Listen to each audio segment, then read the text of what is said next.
like, and subscribe. Now let's get straight to it.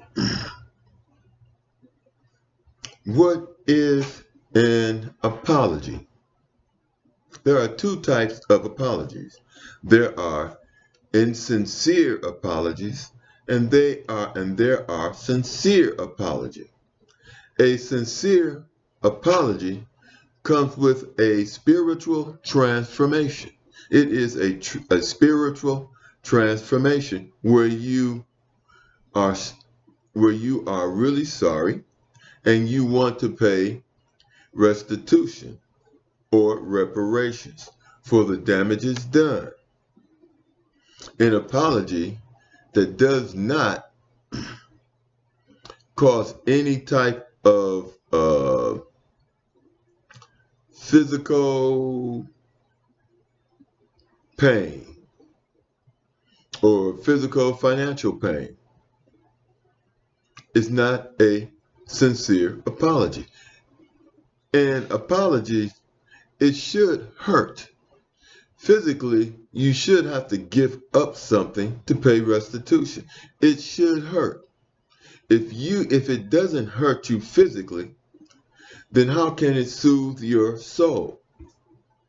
It has nothing to do with your soul if it doesn't hurt you physically. Because what we're talking about is a physical transformation to become a spiritual person. Same thing with following the 10 Commandments. It is a physical transformation to become a spiritual person. And that's what we're talking about here, a spiritual transformation.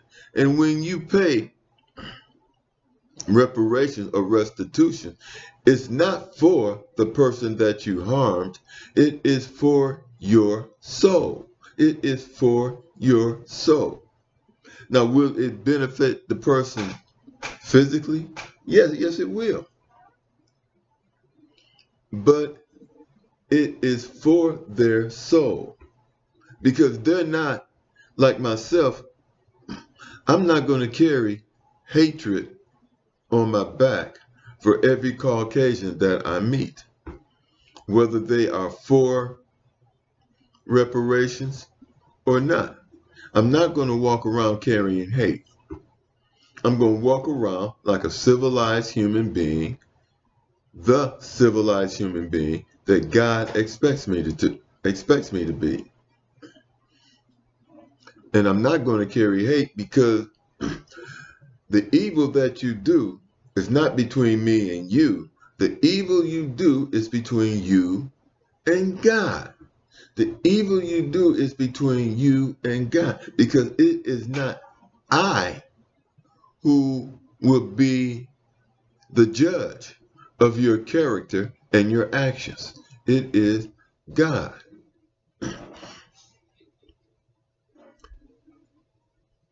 This is a simple mantra that I live by. Watch your thoughts, they become words. Watch your words, they become actions. Watch your actions, it becomes your character. Watch your character, it becomes your destiny. And when you do evil, then you put your destiny in the hands of God. And God will act and treat you appropriately based on your character, which caused your destiny. The last thing I want to say is this. If I rob my neighbor's house and I benefit from it, and then a week or two later, I go and I tell him, I'm sorry, my bad. And then I go home and I watch the big screen TV that I stole from him. Now let me ask you, does that apology mean anything? The question is rhetorical because the apology is disingenuous, and it insults the intelligence of the person that you robbed. I mean, what are you going to do? Apologize and then invite them over to watch their TV? I mean, it makes no sense. It makes no sense. I think that the first thing that you must do, if you are really sincere, the first thing you must do is try to figure out the damages done. Because you have to figure out the damages done before you can even begin to talk about reparations. And I'll be perfectly truthful with you. Affirmative action was all the reparations that black people needed. All we need to do, you just open the door and then we'll get it ourselves. We'll create an even playing field. You don't even, that's all affirmative action was to do, was create an even playing field. And then we'll rise to the top, just like we have always risen to the top. We civilized the world. And we tried to give you our technology. But instead of letting us give you our technology and help you, you decided to wage war against us and take what you want. But the reality of the situation is, when we go back into the days, Africans had cities and towns, and we didn't even lock our doors because we were spiritual people. Our religion was spiritual philosophy, the philosophy of the gods. We were beyond stealing, raping, and things like this. We didn't have jails because everybody, it was really truly a democracy where we were our brother's keepers. And when you are your brother's keeper, there is no need for war. There is no need for greed, because everybody will have what they need. But anyway, like, subscribe, and I'll talk to you later. But I just wanted to let all these people know, if you really sorry for what you've done, then go to talk to your senators, your congressmen, the president, and tell them that you want reparations. You don't want money going to racist Ukraine, racist Israel. You want your money to go to reparations. And if reparations are paid to black people in America, it will rebuild the economy and pay off the national debt. Understand this.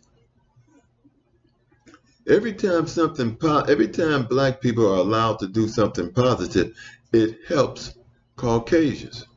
Deion Sanders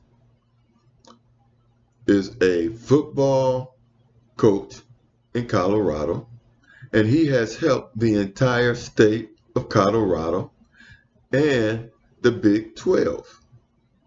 Tiger Woods, letting Tiger Woods, a black man, play golf, what did it do? It increased the amount of money that golf was getting from the networks. And it's the same thing anytime black people are allowed. And when Obama became president, even though he was a sellout, you got the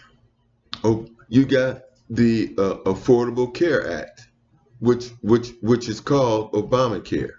But now, and this is because you had a black president, he gave you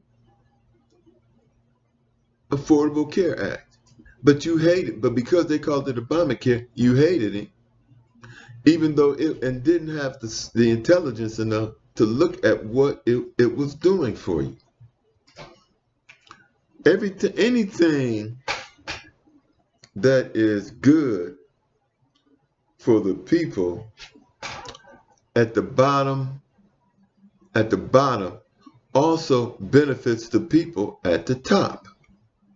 Because when you benefit the people at the bottom, that means that even if you fall to the bottom, you're still in a good position. But the more the people at the bottom suffer, and you make them suffer, what happens when you reach the bottom? you share in that suffering. So it's always wise to pull people up, because you never know when something will happen to you and you will need that safety net. It's only common sense.